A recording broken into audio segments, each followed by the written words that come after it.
High বন্ধুরা, তোমরা সবাই কেমন রয়েছো? আশা করছি ভালো রয়েছো, আমরাও ভালো রয়েছি। তো হঠাৎ কেন জানি না মা তারার কাছে যাওয়ার জন্য মনটা কেমন করছিল।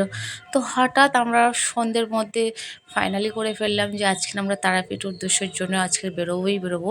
তো এই দেখো আমরা তারাপীঠে যাওয়ার জন্য স্টেশনে চলে এসেছি। এটা হচ্ছে বারুইপুর জংশন, বারুইপুর স্টেশন আমরা ওয়েট করছি। তো ফাইনালি আমরা ট্রেনে উঠে গিয়েছি। তো হঠাৎ প্ল্যানের জন্য বাড়িতে সেরকমভাবে আমরা টিফিন করে আসতে পারিনি। তো দেখো আমরা ট্রেনে উঠে জাস্ট একটু হালকা ফুলকা ঘুটি গরম খাচ্ছি। ট্রেনে তো আর হ্যাবক কিছু টিফিন পাওয়া যায় না। তো আমরা টিফিন করতে করতে ফাইনালি পৌঁছে গেলাম আমরা শিয়ালদা স্টেশনে। বারুইপুর থেকে যদি তারাপীঠ যেতে চাও, বারুইপুর থেকে রামপুরহাট পর্যন্ত টিকিট 105 টাকা জেনারেল টিকিট, আর শিয়ালদা থেকে 90 টাকা রামপুরহাট যাওয়ার জন্য। তা আমরা চালু টিকিট কেটে তো ট্রেনে উঠেছি, তা রিজার্ভেশন করতে না পারার জন্য আমাদের যে এখন ট্রেনটি ঢুকছে গৌড় এক্সপ্রেস মালদার জন্য, গাড়িটি অ্যাকচুয়ালি এখানে ছাড়া হয়। তা রামপুরহাটের ওপর দিয়ে যায় গাড়িটি। তা আমরা ফাইনালি গৌড় এক্সপ্রেসের কাছে লাইনে জেনারেলে দাঁড়িয়ে আছি কম্পার্টমেন্ট। আমরা খুব দুঃখিত যে আমরা রিজার্ভেশন টিকিট পাইনি। হঠাৎ প্ল্যান করার জন্য রিজার্ভেশন টিকিট আমরা করতে পারিনি।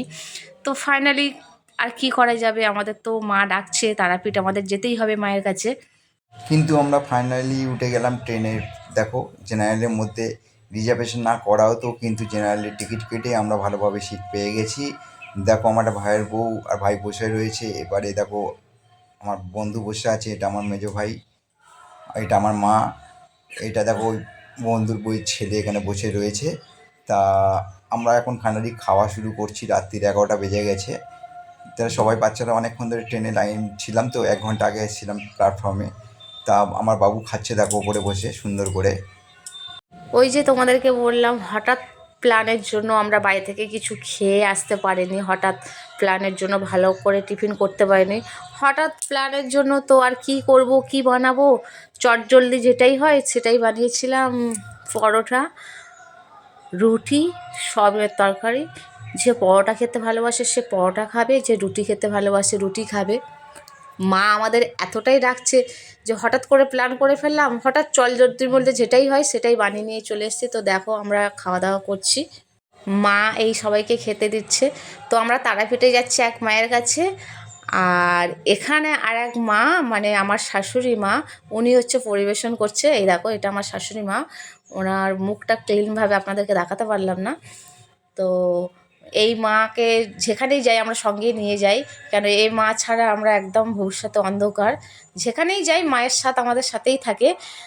হঠাৎ প্ল্যানের জন্য মা বলছিল যে আমার শরীর খারাপ, আমি যেতে পারবো না, তোমরা সবাই ঘুরে এসো, তোমরা যাও সবাই। কিন্তু তাও আমরা মার সাথ ছাড়লাম না। মাকে বললাম মা আপনিও আমাদের সাথে যাবেন, আপনিও চলুন। তো মা এই এসছে, মা সবাইকে মানে খাওয়া দাওয়া দিচ্ছে, লাস্টে মা খাচ্ছে। ফাইনালি আমাদের খাওয়া দাওয়া সব কমপ্লিট হয়ে গেল। আমরা চলে এলাম রামপুরহাট স্টেশনে, নেমে গেলাম, রওনা দিয়ে দিলাম মায়ের মন্দিরে যাওয়ার জন্য। আর অলরেডি দেখো আমাদের রামপুরহাট যে আমরা এসেছিলাম শিয়ালদা থেকে রামপুরহাট গৌড় এক্সপ্রেসে, গৌড় এক্সপ্রেস ছেড়ে দিয়ে বেরিয়ে যাচ্ছে। আমরা হেঁটে হেঁটে চলে যাচ্ছি। দেখো প্ল্যাটফর্মের ওইদিকে দেখো আমার বাবু যাচ্ছে, মেজো ভাই যাচ্ছে আগে। দেখো আমরা সামনে টিকিট কাউন্টারের দিকে যাচ্ছি, ওখান থেকে গাড়ি করে ফের আমরা মায়ের মন্দিরের দিকে রওনা দেবো। দেখো আমাদের গৌড় এক্সপ্রেস ছেড়ে বেরিয়ে যাচ্ছে। আমরা এদেরকে ট্রেনটাকে আমরা টাটা বাই বলে, ভালো লাগলো আমাদের, টাটা বাই করলাম। কেননা আমরা খুব সুন্দরভাবে জার্নি করে আসতে পেরেছি, তাই জন্য আমরা টাটা বাই করতে বাধ্য হলাম। দেখো